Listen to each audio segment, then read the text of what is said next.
Minority महिला हूँ, इस सदन में हम सिर्फ 2 महिलाएं हैं और उस नाते से मैं ये बात कहना चाहती हूँ कि इस बिल के माध्यम से मुस्लिम महिलाओं को कुछ नहीं मिल रहा है, ये हमें कुछ नहीं देना चाहते। निसार में तेरी गलियों पे है वतन, जहाँ चली है रिवाजो गैर कि कोई ना सर उठाकर चल सके। कि अभी ईद की रौनक बुझी भी नहीं थी और हमारी जड़ों पर एक नया फरमान लाया गया।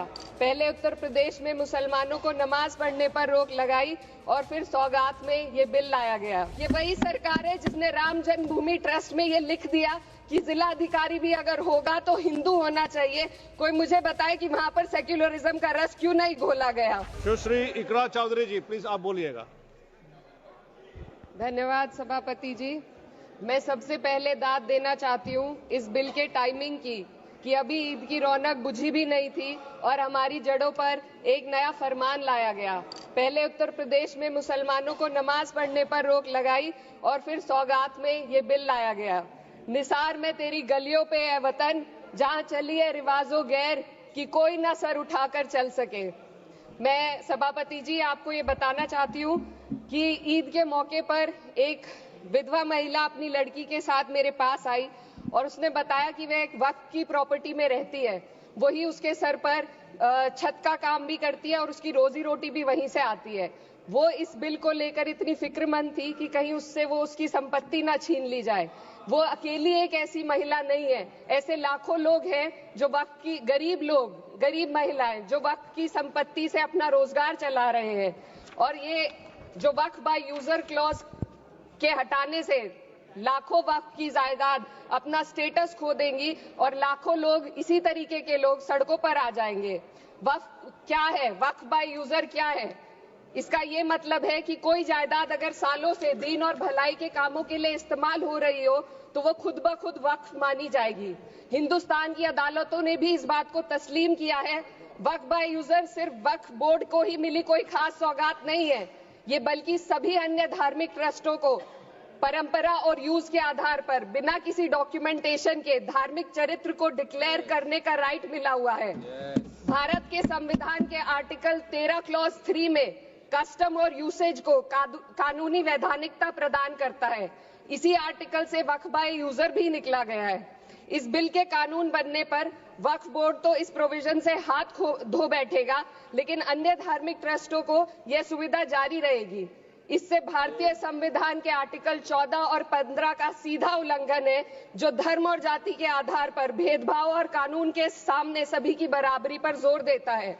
मैं इसके साथ ये भी कहना चाहती हूँ कि सत्ता के लोग जो एक दूसरे की पीठ थपथपा रहे हैं कि वक्फ बाय यूजर का जो अमेंडमेंट इन्होंने दिया उसको एक्सेप्ट कर लिया गया है, लेकिन इनकी शरारत यह है कि उसके साथ ही एक ऐसा प्रोवाइजो इसमें शामिल किया गया जिसके आधार पर यह कहा गया है कि अगर कोई भी वक्फ की संपत्ति विवादित हो तो वो अपना वक्फ स्टेटस खो देगी। तो जो अमेंडमेंट इन्होंने दिया है, जिसको एक्सेप्ट कर लिया गया है, उसका कोई मतलब नहीं है।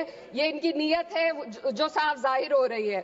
सोने पर सुहागा एक काम और किया है। सरकार ने वक्फ की कानून के सेक्शन 107 को हटाकर लिमिटेशन एक्ट में 12 साल तक ही किसी के खिलाफ अदालत में जाने का प्रोविजन है। सेक्शन 107 में बोर्ड को लिमिटेशन एक्ट से राहत मिली हुई थी। वक्फ बोर्ड कभी भी अवैध कब्जाधारियों के खिलाफ अदालत जा सकता था। अगर ये सेक्शन ना हो तो अवैध कब्जा करने वाले लोग कानूनी प्रक्रिया का फायदा उठाकर वक्फ की प्रॉपर्टी को हड़प सकते हैं। अन्य धार्मिक ट्रस्टों पर भी ये लिमिटेशन एक्ट लागू नहीं होती, तो फिर वक्फ बोर्ड के साथ ये सौतेला रवैया क्यों किया जा रहा है? धर्म को देखकर दोहरी नीति क्यों अपनाई जा रही है? सेक्शन 107 और वक्फ बाय यूजर को अगर एक साथ पढ़ा जाए तो इससे लाखों वक्फ की प्रॉपर्टी पर कब्जा किया जाएगा। इसलिए ये बिल मुसलमान की भलाई का नहीं बल्कि उनके वजूद और विरासत को मिटाने का बिल है। हिंदुस्तान में बहुत सारे धार्मिक ट्रस्ट हैं जिसमें उस खास मजहब के लोग शामिल होते हैं और उसका इंतजाम करते हैं। और ये बात समझ में आने वाली भी है, क्योंकि जो व्यक्ति अपने मजहब के रीति रिवाज को जितना अच्छे से समझ सकता है, किसी अन्य मजहब का व्यक्ति नहीं समझ सकता। आर्टिकल 26 क्लॉज 2 के तहत धार्मिक संप्रदायों को अपने मजहबी इदारों के एडमिनिस्ट्रेशन का हक देता है, लेकिन वक्फ बोर्ड के बारे में इसको उल्टा किया जा। Sir 2 minute sir please 2 minutes. सरकार इसे एक सेक्युलर बॉडी मान रही है और इसमें गैर मुस्लिमों को शामिल करने की बात कह रही है। आपके मुंह से सेक्युलरिज्म की बात सुनकर अच्छा लगा, लेकिन अगले ही पल ये भ्रम टूट जाता है, क्योंकि आपको सिर्फ दान देने के लिए प्रैक्टिसिंग मुस्लिम का आपने क्लॉज डाला है, लेकिन बोर्ड में बैठने के लिए मुस्लिम होने की कोई आपकी क्लॉज नहीं है। तो इससे आपकी जो दोहरी नीति है वो साफ जाहिर होती है। ये वही सरकार है जिसने राम जन्मभूमि ट्रस्ट में ये लिख दिया कि जिला अधिकारी भी अगर होगा तो हिंदू होना चाहिए। कोई मुझे बताए कि वहां पर सेक्युलरिज्म का रस क्यों नहीं घोला गया। सर आखिर में मैं अपनी बात को खत्म करने से पहले महिलाओं का मुद्दा बार बार उठाया जा रहा है। सरकार का कहना है कि बोर्ड में मुस्लिम महिलाओं को रिप्रेजेंटेशन देंगे। इस कानून से पहले भी मुस्लिम महिलाएं बोर्ड में मेंबर रह चुकी हैं और मिनिमम 2 का प्रोविजन था, उससे ज्यादा भी हो सकती थी। सर मैं ये कहना चाहती हूँ कि सरकार ने महिलाओं के लिए ऐसा कौन सा नया काम किया जिसका ढिंडोरा सरकार का हर सदस्य पीट रहा है। इस बात की तायीद अगर आपकी तरफ से कोई मुस्लिम महिला करती तो आप उसका यकीन भी करते, लेकिन अफसोस आपकी इतनी लंबी कतार में एक भी मुस्लिम महिला नजर नहीं आती है। सर